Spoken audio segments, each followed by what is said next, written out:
Hey guys, it's Lucas here with Blues You Can Use. I hope you're doing well. I wanted to take a few minutes today and talk to you about something I've been thinking about for a little while, and that is vintage fingerboard radiuses, or radii. This guitar is a 1977 Fender Stratocaster.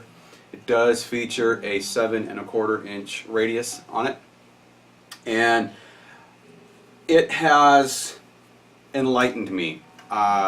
I think a little bit, because there's a lot of information online that tells you, you know, a vintage radius like this is not good for bending in particular, or even shredding.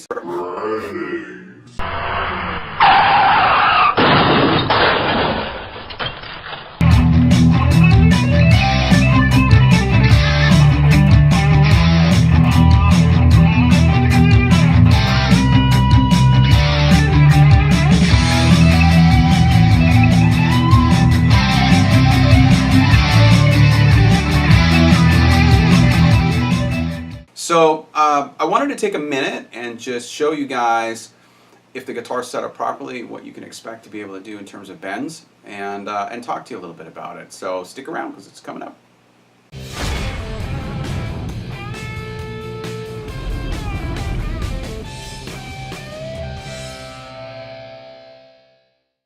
All right, so here's the Strat.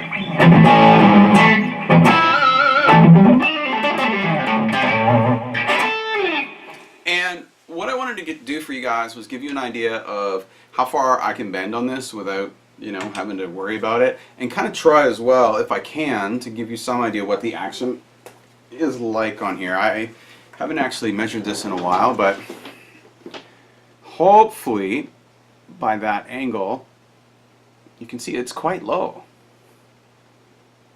Okay, it's not real high, and I like that. You know, I find it really quite playable. This is the guitar I spend the majority of my time with.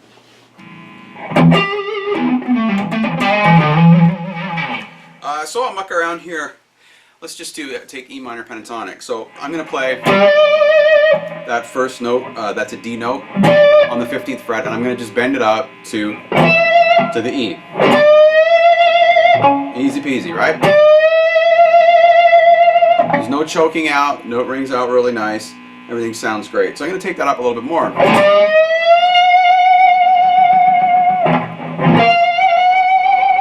So now I'm up to the F sharp. Right? So I've basically gone here from playing the 15th fret to playing the 19th fret. So I'm bending up 2 full steps, and it's not fretting out. If you need more than 2 whole steps, I mean, I can't imagine why, but especially if you start using heavier strings, it's going to be really difficult to do that on. You know.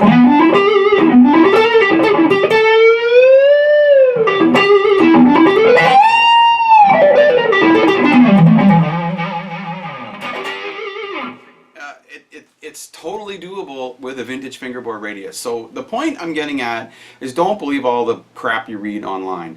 You got to experiment a little bit for yourself. You got to be willing to make your own path. You know, maybe take some advice, you know, and try it and see. But ultimately, it becomes something that's very personal and something that you have to decide for yourself.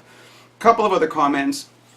And I come from a background of, you know, my first real guitar was a 1992 Ibanez RG 550, which is laying around here someplace. That's not a reissue, that's the real deal. Made in the 90s, you know, super flat fingerboard radius on, I think it's a 16 and change, something like that. Wizard neck, really thin, all that kind of stuff. And I played that guitar for years. I also had a Jackson Soloist, a US made Jackson Soloist, again, super flat radius, but it had baked maple fingerboard, and I just couldn't bond with that guitar at all. And then my other Strat over here, I'll show you, at the moment, has a Warmoth neck on it, and this is also, that's a 16-inch radius on that. And I'll tell you something, guys, I don't feel like there are things that I can do on the vintage, or on the flatter radius guitars, that I can't do on this. In fact, some things feel easier on this. Not that I do much of it, but legato, for example, I find is more comfortable on this guitar, and I don't know if it's because, you know, if you think about it, you hold your hand out, it's naturally curved, right? And so this has slightly more curvature than what you would find on a common Fender, which is a 9.5-inch radius generally, or like a Gibson, which is a 12, and so on and so forth. So, you know, I really urge you guys to, if you can get your hands on one, try it and see. You might really like it. And now, in fairness, when I talk about the setup, this guitar had a plec setup, and it has stainless steel frets on it, which I'm a really big believer in. So I have a video up explaining all this stuff. If it's not familiar to you, you know, neck specifications, scale length, radius, contour, width at the nut, all that kind of stuff. I have a video up explaining all that. I'll put a link to it here in the cards. I also am really comfortable on a Gibson fingerboard. Feels really close to home for me as well. So don't believe all the garbage you read online. You know, this guitar has become my favorite. There's something about it, you know, just being so old. I've refinished this guitar, or not refinished, I finished this guitar. It was given to me by a dear friend, and it was just a neck and a body, and there was no electronics or anything. I put it all together.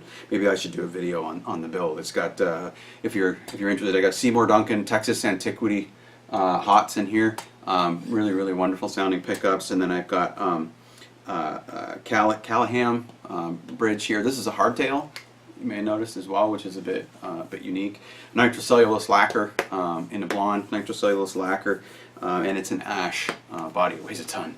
But great guitar, I really love it. And actually, I really like these old style Fender machine heads. I love these because what you do is your string goes down inside, you poke it down inside, you wrap it around a couple times, and then tighten it up. I love it. Now, did you notice something else? Now, you guys just saw me do those bends. And I'm still in tune. So if you want to know how I did that, and I don't break strings. So if you want to know how I do those things, ask me in the comment section below. Maybe I'll do another video talking about that kind of stuff, how to make sure your guitar stays in tune, how to make sure you're not popping strings. And I've used every gauge under the sun. I think 13s I played with for quite a while. These days, though, I don't get to play as much as I did, so I'm not in shape. So I'm just using 9 to 42s. Yeah, please let me know what you think. Let me know what your favorite fingerboard radius is. Let me know, what your favorite neck shape is, what you like. And if you got any questions, please feel free to ask in the comment section. I'll be happy to do my best to answer them for you. I know, guys, it's been a while since I've done a video. I'm sorry. This is like absolutely the busiest time of the year for me, and I don't get a lot of time these days. I make videos when I can, and there'll be more coming up over the fall season here, so stick around as I'll be doing lots more. And if you have anything you'd like to see me do a video on, please let me know in the comments. So thanks again for watching, guys. Take care of yourselves and have a great day.